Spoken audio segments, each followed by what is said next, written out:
Assalomu alaykum aziz tomoshabinlar. Bugun siz va meni ojiqli, jiddiy va ba'zi birlarni cho'chitadigan mavzu kutmoqda. Mavzu shu qadar dolzarbki, uni har bir oila, har bir inson, ayniqsa yoshi olimdan oshgan yaqinlari borlar bilishi shart. So'nggi paytlarda ijtimoiy tarmoqlarda va xalq o'rtasida qo'rqinchli mish-mish aylanib yuribdi. Go'yoki olim yoshdan fuqarolarni davolashda qiyinchiliklar bo'lishi. Hatto ayrim hukumat buyruqlari orqali ularga tibbiy yordam ko'rsatilishi cheklanishi mumkinligi haqida gap so'zlar paydo bo'lmoqda. Men bugun siz bilan shu mish-mishlar qanchalik asosli ekanligini va asli davol qanday ekanligini aniqlashga harakat qilamiz. Bu ma'lumot har biringiz uchun hayotiy muhim ahamiyatga ega. Shu sababli videomizni oxirigacha diqqat bilan ko'ring. Hozirning o'zida kanalimizga obuna bo'ling va videoga like bosib qo'yishni unutmang. Zero afaqat sizning qo'llab-quvvatlavingiz bizga shunday muhim mavzularni yoritishga kuch bag'ishlaydi. Muammoning tubi o'lgan qanday edi va hozir nimalar o'zgargani e'lab ko'rsangiz, Sovet davrida va uning ilk yillarida nafaqat yoshlar, balki keksa yoshdagilar ham tibbiy xizmatlardan bepul va cheklanmagan foydalanish huquqiga ega edilar. Har bir qishloqda, mahallalarda poliklinika, har bir shaharda kasalxonalar bo'lgan. Davlat budjetidan tibbiyotga ajratilgan mablag'lar ko'p bo'lib, hatto turli xildagi murakkab operatsiyalar ham barchaga ochiq edigan. Yoshni hisobga olish deyarli yo'q edi, eng muhimi. İnsonning sog'ligi va hayotini aspash edi. Biroq mustaqillik yillarida va xususan so'nggi 10 yilliklarda ahvol sezilarli darajada o'zgardi. Biz bozor iqtisodiyotiga o'tdik. Tibbiyot sohasida ham turli reformlar amalga oshirildi.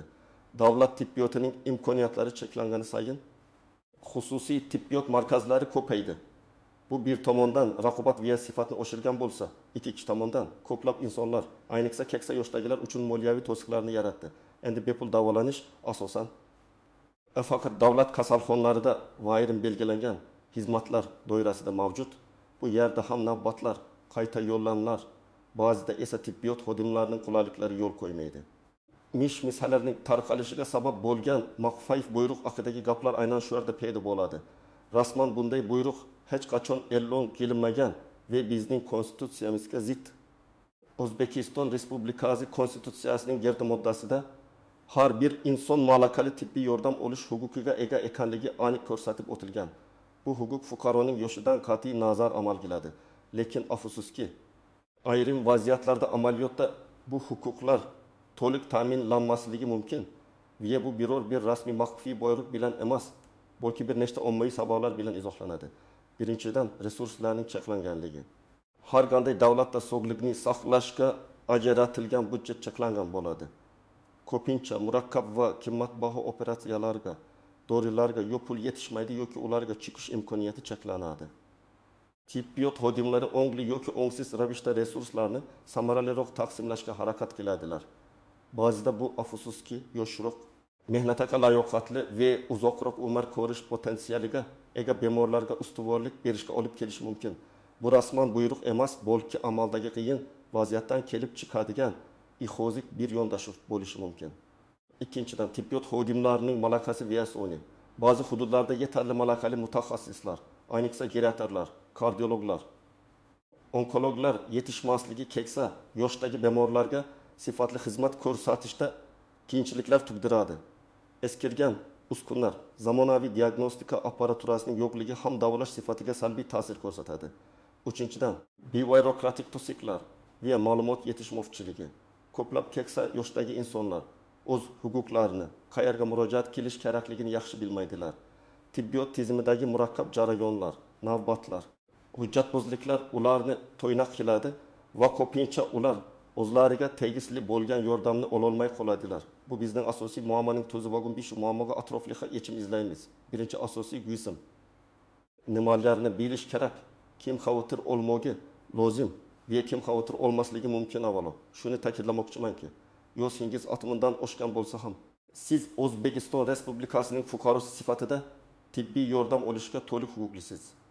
Hech qanday shifokor, hech qanday tibbiy muassasa sizga yoshingiz sababli davolanishni rad eta olmaydi. Agar shunday holat yuzaga kelsa, bu qonun buzilishi hisoblanadi va sizning huquqlaringizni himoya qilish mexanizmlari mavjud. Kim xavotir olmogi lozim? Xavotir olmogi lozim bo'lganlar bu surunkali kasalliklarga chalingan. doimiy tibbiy nazorat ve davolanishga muhtoj bo'lgan, qimmatbaho dorilarga yoki murakkab operatsiyalarga muhtoj bo'lgan keksa yoshdagi fuqarolar, xususan bir yuqori yurak kontomir kasalliklari bo'lganlar, yurak ishemik kasalligi, gipertoniya, yurak yetishmovchiligi kabi kasalliklar bilan o'rgan 65 yoshli Mavluda Momo singari bemorlar doimiy nazoratda bo'lishlari, muntazam dorilar qabul qilishlari va ba'zida murakkab diagnostika, masalan koronarografiya yoki operatsiyalarga, masalan stent qo'yish, bypass operatsiyasi muhtoj bo'lishadi. Mavluda Momoning holatida u 1 yil avval insultni boshdan kechirgan va doimiy ravishda qon suyultiruvchi dorilar ichadi. Uning oilasi oddiy bir kardiolog ko'riga yozilish uchun ham bir necha hafta kutishga majbur bo'ladi. Mavluda Momoning kardiolog tekshiruvlari va dorilar uchun oyga taxminan 500-700 ming so'm atrofida mablag' sarflanadi. Agar unga stent kerak bo'lsa, davlat kasalxonasida navbatga turish uchun ham bir necha oy kutishi mumkin. Bu esa uning hayotiga xavf soladi. Xususiy klinikada esa bunday operatsiya 25-40 million so'mga tushishi mumkin. Bu esa ko'pchilikning cho'ntagiga og'irlik qiladi. Davlat klinikalarida stent qo'yish bepul bo'lsa-da, apparaturlarning eskirganligi, navbatlarning uzunligi va xodimlar yetishmovchiligi tufayli bepul xizmatga erishish juda murakkab kechadi. Ko'pincha shifokorlar kuting, hozircha bunday imkoniyat yo'q kabi javoblarni berishadi. Bu esa bemorlarda bizni davolashmayapti degan tushunchani paydo qiladi. Ikki onkologik kasalliklarga chalinganlar, sarton kasalligi bilan og'rigan 68 yoshli Akamal aka singari bemorlar kimyoterapiya, radioterapiya yoki murakkab jarrohlik amaliyotlariga muhtoj bo'lishadi. Bu davolash usullari juda qimmat va uzoq muddatli bo'ladi.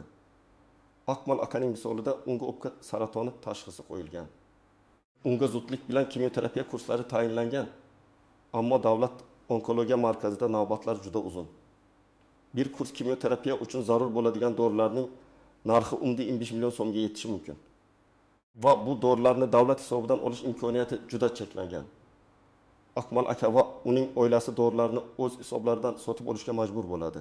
Ba'zi dorilar hatto xorijdan olib kelinadi va ularning narxi yanada baland. Bu vaziyatda ham ko'pincha keksa yoshdagi bemorlarga nisbatan yoshroq va istiqbolliroq deb hisoblangan bemorlarga ustuvorlik berilishi mumkin. Garchi bu rasman aytilmasa ham. O'tin, qandli diabet kasalligi borlar, 7-2 yoshli Dilbar opa kabi qandli diabet bilan o'rigan bemorlar insulin yoki boshqa gipoglikemik dorilarga muntazam muhtoj. Bundan tashqari ular uchun doimiy ravishda ko'z, buyrak va asab tizimi tekshiruvlari talab etiladi. Poliklinikada endokrinolog qabuliga tushish uchun bir necha hafta kutish, bepul insulin olishda esa byurokratik to'siqlarga duch kelish mumkin. Dilbar opaning misolida. U bepul insulin olish uchun har 3 oyda bir marotaba navbatga turadi va har safar bu jarayon bir necha kun oladi. Agar qandaydir sabab bilan uning hujjati yo'q bo'lsa yoki o'z vaqtida taqdim etilmasa, bir necha kun insulinsiz qolishi mumkin. Bu esa uning sog'lig'i uchun jiddiy xavf tug'diradi. 4. Jiddiy ortopedik muammolari bo'lganlar, 69 yoshli Odil aka singari bo'g'im kasalliklari masalan. Artroz yoki suyak sinishlari bilan o'g'relganlar uchun murakkab operatsiyalar, masalan, bo'g'imni almashtirish zarur bo'lishi mumkin. Bunday operatsiyalar texnik jihatdan murakkab va implantlar juda qimmat. Davlat kasalxonalarida bunday operatsiyalarning navbatlari juda uzun va yosh faktorini hisobga olgan holda ba'zida shifokorlar operatsiya o'rniga konservativ davolash usullarini tavsiya qilishadi. Bu esa bemorning hayot sifatini sezilarli darajada pasaytiradi. Bir bo'g'imni almashtirish operatsiyasi davlat hisobidan bepul bo'lsa-da, implantlarning narxi ba'zan bemorning o'zidan so'raladi. Bu esa 25-30 million so'mga yetishi mumkin. Kim xavotir olmasligi mumkin? Aslida hech kim xavotir olmasligi kerak, chunki har bir fuqaro tibbiy yordamga haqli. Ammo maxfiy buyruq yoki resurs cheklovlari haqidagi mish-mishlar nuqtai nazardan olib qarasak, eng kam xavf ostida bo'lganlar bu o'kir, shoshilinch tibbiy yordamga muhtoj bo'lganlardir. Masalan, 1. Jarrohlik amaliyotini talab qiladigan o'tkir appenditsit, peritonit jarohatlar. Bunday hollarda yoshidan qat'iy nazar shoshilinch yordam ko'rsatiladi. 75 yoshli hovlida opaning to'satdan appenditsiti yallig'langanida u zudlik bilan shifoxonaga olib borildi va hech qanday yosh cheklovi qo'yilmasdan operatsiya qilindi. Bu kabi shoshilinch vaziyatlarda inson hayotini saqlab qolish asosiy ustuvorlik hisoblanadi. Insult yoki infarktning o'tkir davri. Bu holatlarda ham tez tibbiy yordam chaqiriladi va bemor darhol reanimatsiyaga yoki mutaxassis bo'limiga o'tkaziladi. 30. Yuqumli kasalliklar. Grippning og'ir shakli. Pnevmoniya kabi yuqumli kasalliklar bilan og'rigan keksa yoshdagi bemorlarga ham yordam ko'rsatishdan bosh tortilmaydi. Chunki bu nafaqat ularning sog'lig'iga, balki boshqalarning sog'lig'iga ham ta'sir qilishi mumkin. Umuman olib qaraganda, keksa yoshdagi insonlar o'sokliklariga jishton e'tibor qaratislari, muntazam ravishda shifokorligidan o'tislari ve surunkali kasalliklarni nazorat ostida ushlab turishlari juda muhimdir. Bu ko'plab jiddiy muammolarning oldini olishga yordam beradi. Ikkinchi asosiy qism qoidalarga istisnolar, tuzoqlar va noaniq nuanslar. Afsuski, tibbiyot tizimi faqatgina qat'iy qoidalar va qonunlardan iborat emas. Unda ko'plab kulrang zonalar ham mavjud bo'lib, ular aynan keksa yoshdagi bemorlarga nisbatan salbiy ta'sir ko'rsatishi mumkin. Bir qoidalarga istisnolar. Shoshilinch tibbiy yordam yuqorida aytib o'tganimizdek, inson hayotiga xavf tug'ilganda baxtsiz hodisalar, o'tkir kasalliklar, og'ir jarohatlar, yoshidan qat'iy nazar har qanday fuqaroga zudlik bilan yordam ko'rsatiladi. Bu holatda maxfiy buyruq yoki resurs cheklovlari hech qanday rol o'ynamaydi. Tez yordam har doim keladi va birinchi yordamni ko'rsatadi. Bu yoshi 80 dan oshgan va to'satdan insultga chalingan konsultant opaning misolida ham yaqqol namoyon bo'ladi. Unga hech qanday savollarsiz tez yordam ko'rsatildi va kasalxonaga yotqizildi. Davlat dasturlari. Ba'zi kasalliklar, masalan, SIL, OITIS ruhiy kasalliklar bo'yicha davlat maxsus dasturlarni amalga oshiradi va bu dasturlar doirasida davolanish yoshdan qat'iy nazar bepul va ta'minlangan bo'ladi. Masalan, SIL kasalligi bilan og'rigan 7000 yoshli Tolkin aka davlat SIL kasalliklari dispanserida to'liq bepul davolanadi va dorilar bilan ta'minlanadi. Bu kabi kasalliklarni davolashda jamiyat salomatligi birinchi o'ringa qo'yiladi. Shuning uchun yosh cheklovi qo'yilmaydi. Xususiy kliniklar agar moddiy imkoniyat mavjud bo'lsa, xususiy klinikalarda tibbiy xizmatlardan foydalanishda yosh cheklovi deyarli mavjud emas. U yerda asosan bemorning to'lov qobiliyatiga e'tibor qaratiladi. Lekin bu hamma uchun ham imkoniyat emas.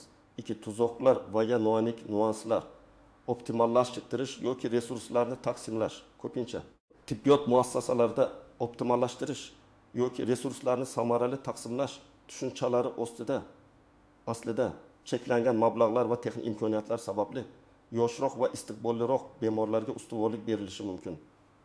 Bu rasman aytilmasa ham amalda shifokorlarning qarorlariga ta'sir qilishi mumkin. Masalan, bir xil murakkab operatsiyaga muhtoj bo'lgan 45 yoshli va 70 yoshli ikkita bemor bo'lsa, ba'zida shifokorlar ongli yoki ongsiz ravishda yoshroq bemorni afzal ko'rishlari mumkin. Bunga sabab 5 yoshli bemorning keyingi hayot faoliyati uzoqroq bo'lishi va jamiyatga foyda keltirishi mumkinligi haqidagi ichki tushuncha bo'lishi mumkin. Diagnostikada qiyinchiliklar. Keksa yoshdagi bemorlarda kasalliklar ko'pincha yoshga bog'liq o'zgarishlar deb noto'g'ri tashxis qo'yiladi yoki ularning simptomlari kamroq jiddiy qabul qilinadi. Masalan, doimiy bel og'rig'idan shikoyat qilgan 7000 yoshli Maryam opaga shifokorlar yoshingizga yarasha deb oddiy og'riq qoldiruvchi dorilar yozib berishadi. Keyinchalik ma'lum bo'lishicha, uning umurtqasida jiddiy surunkali kasallik rivojlanayotgan ekan. Ushbu noto'g'ri yondashuv tufayli kasallikning o'z vaqtida aniqlanmasligi va davolanmasligi keyinchalik yanada murakkab muammolarga olib kelishi mumkin. Yakınlarning e'tiborsizligi, ba'zan nafaqat tibbiyot tizimi, balki bemorning o'z yaqinlari ham keksa yoshdagi insonlarning sog'ligiga yetarli e'tibor bermasligi mumkin. Ular qarib bo'ldi-ku, shunday bo'lishi kerak degan noto'g'ri tushunchalar mavjud. Bu esa keksalarning o'z vaqtida shifokorga murojaat qilishiga to'sqinlik qiladi. Tibbiyot xodimlarining toqatlilik yoki malaka yetishmovchiligi keksalar bilan ishlash sabr, toqat va o'ziga xos yondashuvni talab qiladi. Ba'zi tibbiyot xodimlari keksalarning sekinroq tushunishi, savollarni takrorlashi yoki ko'proq e'tibor talab qilishidan zerikib, ularga yetarli e'tibor bermasligi mumkin. Bu ham ularning davolanish sifatiga salbiy ta'sir ko'rsatadi. Umuman olib qaraganda maxfiy buyruqi asosan mavjud emas, ammo uning o'rniga bir qator obyektiv va subyektiv omillar to'plami keksa yoshdagi bemorlikning tibbiy yordam olishini kengaytirishi mumkin. Amaliy maslahatlar. Thomas Saba dinlar nimani bilish kerak endi? Bunday vaziyatlardan chiqish va o'z huquqlarini himoyalash uchun siz nimani bilishingiz kerak? Men sizga aniq va bosqichma-bosqich ko'rsatmalar beraman. 1. O'z huquqlaringizni bilib oling. qonunlarni o'rganing. Har bir fuqaro tibbiy yordamga huquqli. O'zbekiston Respublikasi Konstitutsiyasini fuqarolar sog'lig'ini saqlash to'g'risidagi qonunni o'qing. Bu qonunlar har bir fuqaroning sog'lig'ini saqlash, tibbiy yordam olish, dori-darmonlar bilan ta'minlanish huquqlarini belgilaydi. Poliklinika va kasalxona nizomini so'rang. Har bir tibbiyot muassasasida o'zining ichki qoida va nizomlari bo'ladi. U yerda qaysi xizmatlar bepul, qaysilar pullik ekanligi aniq ko'rsatilgan bo'lishi kerak. Ularni talab qiling va o'qing. 2. Barcha hujjatlarni tartibga soling, viya saqlang. Kasallik tarixi, medya karta. Har doim o'zingiz bilan poliklinika kartangizni olib yuring yoki uning nusxasini o'zingizda saqlang. Unda barcha tekshiruvlar, tashxislar va tayinlangan davolar yozilgan bo'ladi. Bu hujjat sizning tibbiy tarixingiz. Yo'llanmalar, viya tashxislar, barcha shifokor yo'llanmalari, tahlil natijalari, UZI, MRT, KT xulosalari, epikrizlar, kasalxonadan chiqqan hujjatlar va dorilarning retseptlarini saqlab qo'ying. Hatto shifokor og'zaki aytgan narsani ham iloji bo'lsa qog'ozga tushirib berishini talab qiling. Rad etish holatlarida agar sizga davolashdan, tekshiruvdan yoki doridan voz kechishsa, bu rad javobini yozma shaklida imzo va muhr bilan berishlarini talab qiling. Bu keyinchalik shikoyat qilish uchun asos bo'ladi. Masalan, 7000 yoshli Fatima Momoga shifokorlar yoshingiz o'tib qolibdi. Bu operatsiyani qilish xavfli. Shuning uchun qilmaymiz deb og'zaki rad javobini berishgan. Fatima Momoning o'g'li zudlik bilan shifokordan yozma rad javobini talab qilgan edi. Shifokorlar bu talabdan cho'chib, vaziyatni qayta ko'rib chiqqanlar va operatsiya qilishga rozi bo'lganlar. Qat'iyatli bo'ling va o'zingiz uchun turib bering. Savollar berishda erkin bo'ling. Shifokordan kasalligingiz, davolash usullari, dorilarning afzalliklari va kamchiliklari haqida barcha savollaringizga javob olishga haqlisiz. Agar bir shifokor sizga yoqmasa yoki shubha tug'dirsa, boshqa mutaxassis bilan maslahatlashishni so'rang. Shifokor bilan ochiq muloqot qiling. O'z ahvolingizni to'liq tushuntiring. Barcha simptomlarni aytib bering. Hech narsani yashirmang. Shifokor bilan hamkorlik qilish sizning foydangizga ishlaydi. 4. Murojaat qilish uchun bosqichlar va manzillar. Birinchi bosqich poliklinika yoki kasalxonaning bo'lim boshlig'i bosh shifokori. Agar sizga tibbiy xizmat ko'rsatishda qiyinchilik tug'ilsa, birinchi navbatda shu tibbiyot muassasasining boshlig'iga yozma ariza bilan murojaat qiling. Arizada muammo aniq va batafsil bayon etilishi, shifokorning ismi sharifi, sana va guvohlar agar bo'lsa ko'rsatilishi kerak. Ariza 2 nusxada tayyorlanishi va bir nusxasini qabul qilib olganligi haqida belgi qo'ydirib olishingiz shart. Ikkinchi bosqich viloyat sog'lig'ini saqlash boshqarmasi. Agar birinchi bosqichda masala hal bo'lmasa yoki qoniqarli javob olmasangiz, yuqoridagi tashkilotga shikoyat qiling. Bu yerga ham yozma ariza bilan murojaat qiling va avvalgi murojaatning nusxasini ilova qiling. 3-bosqich. O'zbekiston Respublikasi Sog'liqni saqlash vazirligi. Bu eng yuqori tibbiy organ. Agar sizning muammoingiz viloyat darajasida ham hal etilmasa, to'g'ridan-to'g'ri vazirlikka murojaat qiling. Vazirlikning ishonch telefoni raqamlariga qo'ng'iroq qilishdan tashqari, rasmiy veb-sayti orqali ham elektron murojaat qoldirishingiz mumkin. 4-bosqich xalq qabulxonalari prezident vipchil qabulxonasi. Bu tashkilotlar fuqarolarning huquqlarini himoya qilish uchun yaratilgan. Agar sizga tibbiy yordam ko'rsatishdan asossiz ravishda bosh tortsa yoki nohaqlik qilayotganini his qilsangiz, zudlik bilan ushbu qabulxonalarga murojaat qiling. Ular har qanday masala bo'yicha yordam beradi. 5-bosqich sud. Agar yuqoridagi barcha harakatlar natija bermasa, siz tibbiyot muassasasini sudga berishga haqlisiz. Bu eng so'nggi chora bo'lsa-da, ba'zida eng samaralisi bo'lishi mumkin. Sud orqali siz o'zingizga yetkazilgan zararni undirishingiz va adolatni tiklashingiz mumkin. Jamoatchilik qabulxonalari, mahalliy jamoatchilik vakillari, nuroniylar jamoalari va OAVga murojaat qilish ham ba'zida muammoni hal etishda yordam berishi mumkin. 5. Yaqinlarning qo'llab-quvvatlovi. Keksa yoshli insonlarning ko'pchiligi byurokratik jarayonlar va shikoyat yozishga qiynaladi. Shu sababli ularning farzandlari, nabiralari yoki yaqinlari ularga yordam berishlari shart. Ular hujjatlarni tayyorlashda, murojaat qilishda, hatto shifokor qabuliga birga borib, vaziyatni kuzatib borishda yordam berishlari kerak. Bularning hammasi birgalikda kuchli natija beradi. Unutmangki, sizning sog'lig'ingiz va hayotingiz sizning qo'lingizda. Unga e'tiborsizlik qilmang va o'zingizni himoya qilishdan cho'chmang. Xulosa va yakuniy chekiriqlar, aziz tomoshabinlar, Bugun biz keksa yoshdagi insonlarning tibbiy yordam olishi bilan bog'liq dolzarb muammoni chuqur o'rgandik. Bizit maxfiy buyruq haqidagi mish amalda rasmiy hukumat buyrug'i emasligini, balki cheklangan resurslar, birokratik to'siqlar va ayrim mutaxassislarning subyektiv yondashuvlari natijasida paydo bo'lishi mumkin bo'lgan qiyinchiliklar to'plami ekanligini ko'rdik. Muhimi, har bir keksa yoshdagi fuqaro o'z huquqlarini bilishi, ularni himoya qilish uchun qat'iyati bo'lishi va zarur bo'lganda tegishli organlarga murojaat qilishi shart. Farzandlar, nabirlar va yaqinlar ham o'z qarindoshlarining sog'ligi va huquqlari uchun kurashda ularga yelka tutishi lozim. Sizning sog'ligingiz birinchi o'rindagi qadriyatdir. Unutmang, inson hayoti va sog'ligi bebaho. Hech qachon taslim bo'lmang va o'zingizga tegishli bo'lgan malakali tibbiy yordamni talab qilishda erkin bo'ling. Sizning huquqlaringiz konstitutsiya bilan kafolatlangan. Ushbu video siz uchun foydali bo'ldi degan umiddaman. O'z fikrlaringizni izohlarda qoldiring, chunki sizning tajribangiz boshqalarga yordam berishi mumkin. Kanalimizga obuna bo'lishni unutmang. Zerro biz hali ko'plab shunday muhim va dolzarb mavzularni yo'ritish davom etamiz. O'zingizni va yaqinlaringizni asrashni unutmang. Keyingi videolarda ko'rishgungacha.